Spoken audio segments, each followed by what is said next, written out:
Salam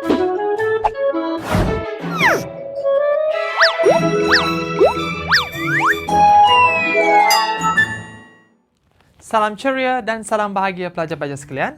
Bertemu kembali dalam episod yang baru iaitu berkaitan dengan subjek ekonomi untuk tingkatan 5.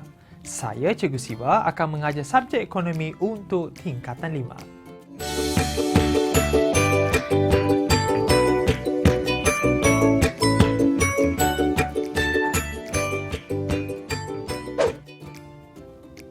Pengenalan. Pelaburan langsung asing ataupun dalam bahasa Inggeris juga dikenali sebagai Foreign Direct Investment (FDI), di mana individu atau syarikat perniagaan mana-mana negara melabur dengan mengembangkan operasi perniagaan atau perkhidmatan ke dalam negara. Pelaburan asing secara langsung termasuklah penggabungan melabur biasanya melibatkan aktiviti pengurusan, usaha sama, pemindahan teknologi dan kepakaran ke dalam sesebuah negara.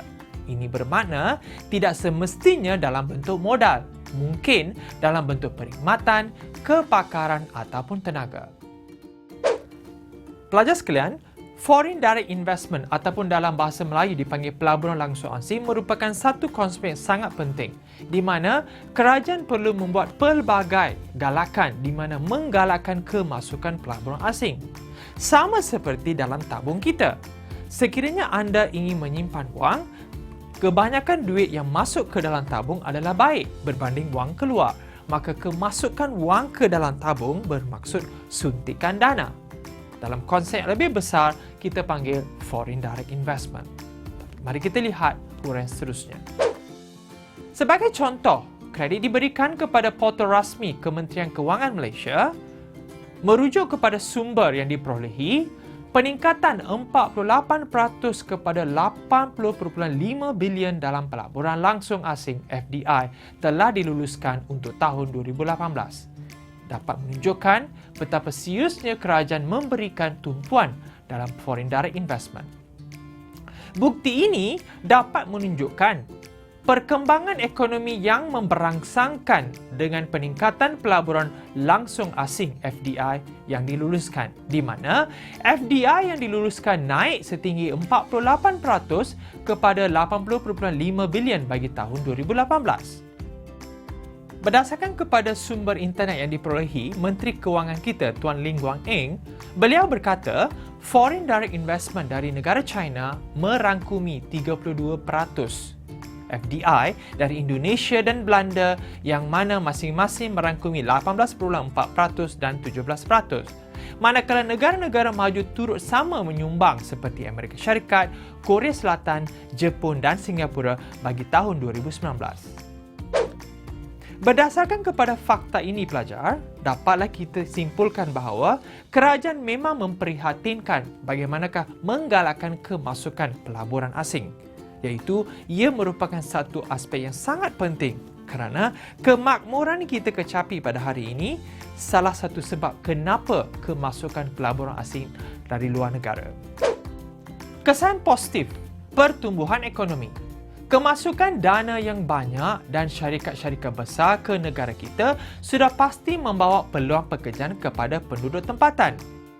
Malah, pembukaan syarikat ataupun kilang perusahaan kesan Foreign Direct Investment membawa kepada peningkatan dalam GDP, Gross Domestic Product, dalam negara, sekaligus membawa kemakmuran dalam negara.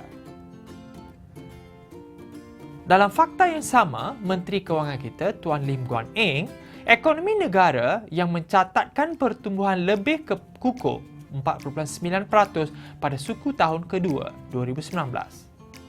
Kesan positifnya, pemindahan teknologi, di mana pemindahan teknologi merupakan salah satu sebab kesan positif Foreign Direct Investment, di mana merupakan sebarang kemasukan kepakaran dari aspek teknologi, maklumat dan mesin yang dapat menjana ekonomi dan kepakaran dalam negara. Kelebihan adalah dapat melahirkan generasi muda yang celik IT dan R&D atau dipanggil Research and Development yang terkini dalam negara. Usaha mengimport atau membawa masuk peralatan dan pengetahuan seperti kemahiran ataupun teknik asing turut sama meningkatkan daya produktiviti industri tempatan. Pemindahan teknologi juga mempercepatkan proses pembangunan industri dalam negara dan pertumbuhan industri baru kesan kemasukan teknologi terkini.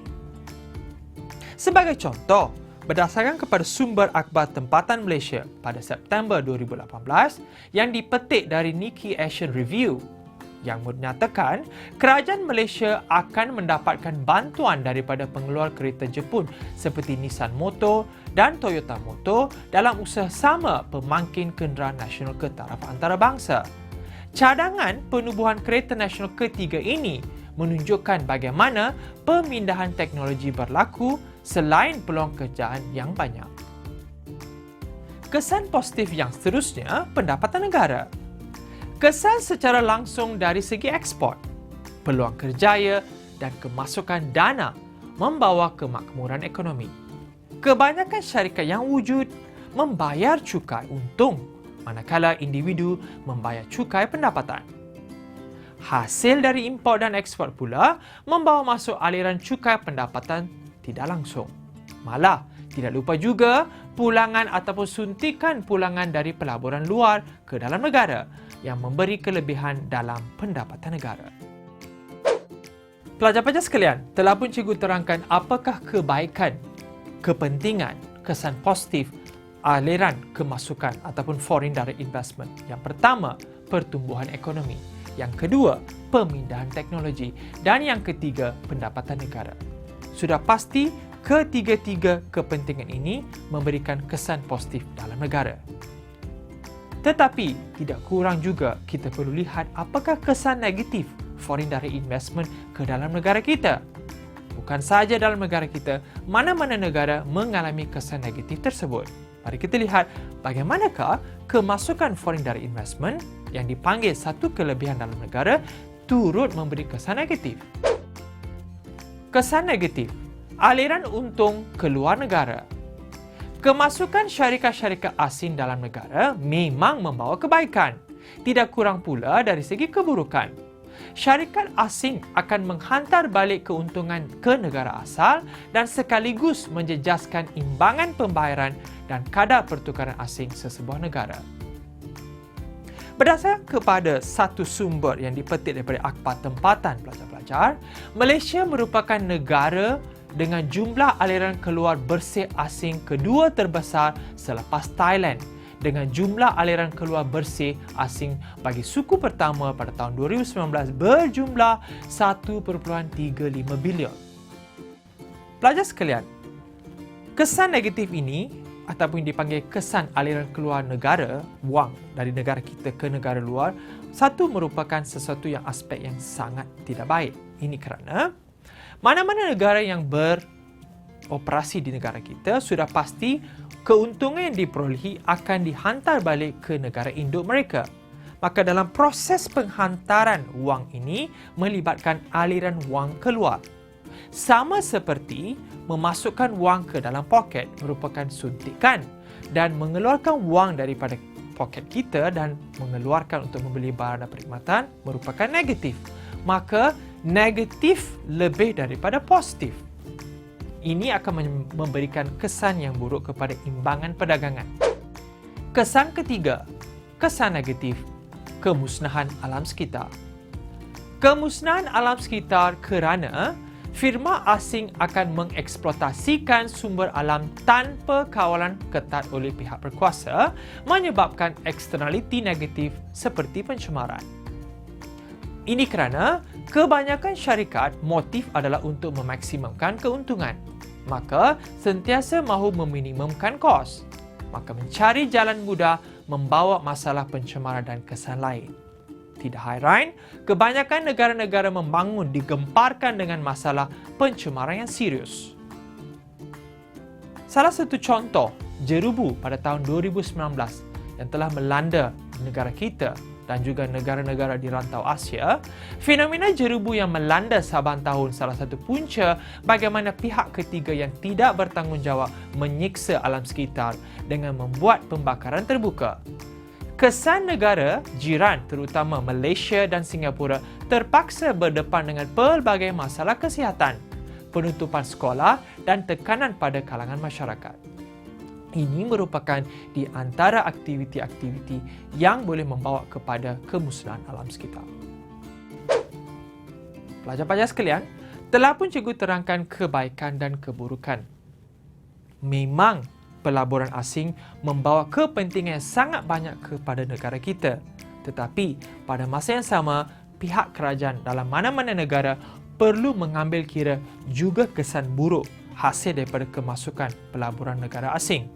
Bukan sahaja dari aspek pengeluaran ataupun aliran wang masuk keluar ke negara, tetapi yang paling penting sekali bagaimana pengeksploitasian ataupun eksternaliti negatif perlu dikurangkan.